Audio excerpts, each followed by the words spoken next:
Assalamualaikum warahmatullahi wabarakatuh. Salam sejahtera bagi kita semua. Perkenalkan saya Baginda Afla. Saat ini saya sedang menjalani residensi di Departemen Hasil Terapi Intensif Universitas Padjadjaran Rumah Sakit Hasan Sadikin Bandung.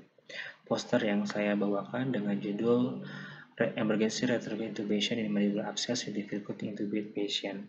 Sebagai pendahuluan, penanganan jalan nafas merupakan prioritas utama dalam resusitasi, dan pada kasus berat, tindakan intubasi ini sangat mungkin diperlukan.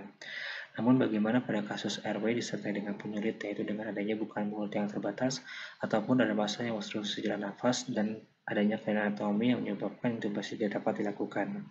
Dengan perkembangan teknologi kedokteran saat ini, fiber optik menjadi pilihan utama. Dengan adanya kamera, visualisasi jalan nafas dapat diberikan dengan jelas, dan fiber optik ini tidak merupakan tindakan yang tidak invasif.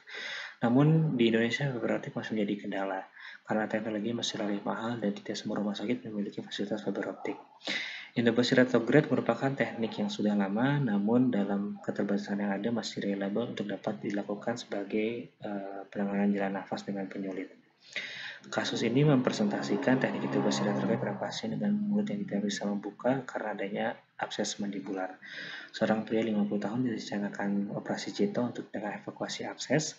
Pada evaluasi preoperasi didapatkan massa berukuran 5,12 cm dengan terasa nyeri, dengan mulut yang tidak bisa membuka dan gerakan leher yang terbatas. Pasien kesadaran kompas masih dengan hemoglobin stabil, namun ada takikardi diduga karena respon nyeri pasien dengan oksigenasi masih terjaga dengan tidak adanya suara tambahan baik bronkial maupun stridor, dengan ventilasi yang masih adekuat dengan tidak adanya sumbatan pada jalan nafas. Pasien direncanakan dengan jalan anestesi dan persiapan retrograde intubasi. Di kamar operasi dilakukan kembali penilaian jalan nafas pasien apakah dapat dikuasai atau tidak. Setelah jalan nafas yakin dapat dikuasai, kemudian pasien diberikan sedasi dan analgesi untuk melihat apakah masih dapat dilakukan pembukaan pada mulut pasien. Namun mulut pasien masih tidak dapat membuka. Kemudian dilanjutkan dengan rencana intubasi retrograde. Pertama, dilakukan positioning terhadap pasien dengan memberikan bantalan pada bahu secara transversal supaya daerah leher lebih terekspos. Kemudian dilakukan identifikasi membran glikotiroid sebagai lokasi penusukan dengan tindakan aseptik dan antiseptik di area sekitarnya.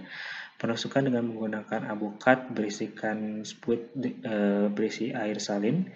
Lokasi penusukan sudah tepat ditandai dengan adanya air bubble pada saat aspirasi. Ini artinya jarum sudah berada di kolom udara atau kolom nafas dengan jarum yang mengarah sevolat dengan posisi miring 15-30 derajat.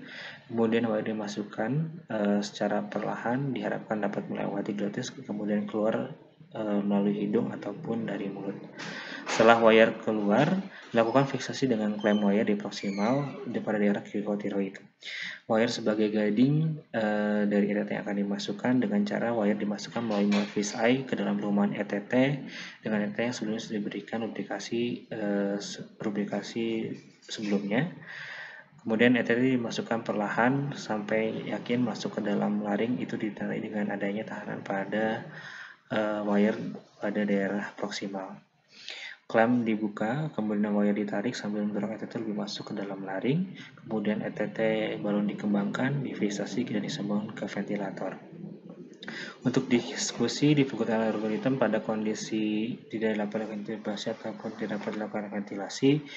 Fiber optik menjadi pilihan utama dan tindakan invasif front neck access menjadi last step atau opsi terakhir dalam airway management.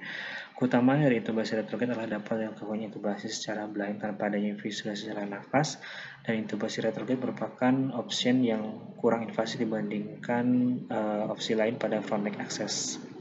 Kemudian retrogresi intubasi ini kami putuskan pada pasien karena tidak adanya fiber optik, dan kemudian kami gunakan wire dan juga bucket dari VCC set sebagai substitusi tools atau alat retrograde intubasi. Kasus ini merupakan kasus yang mungkin saja dapat kita jumpai sehari-hari di mana tindakan segera perlu dilakukan namun adanya keterbatasan fasilitas. Kesimpulan yang dapat diambil, FNM merupakan skill yang harus dikuasai oleh organisasi karena FNM merupakan step akhir pada ikut algoritma, dan retrograde integrasi dapat menjadi pilihan yang baik pada kondisi di mana fibrotik tidak tersedia. Sekian presentasi dari saya, semoga sedikit ini dapat menambah pengetahuan dan wawasan bagi kita semua. Terima kasih atas waktu dan atensi yang diberikan. Wassalamualaikum warahmatullahi wabarakatuh.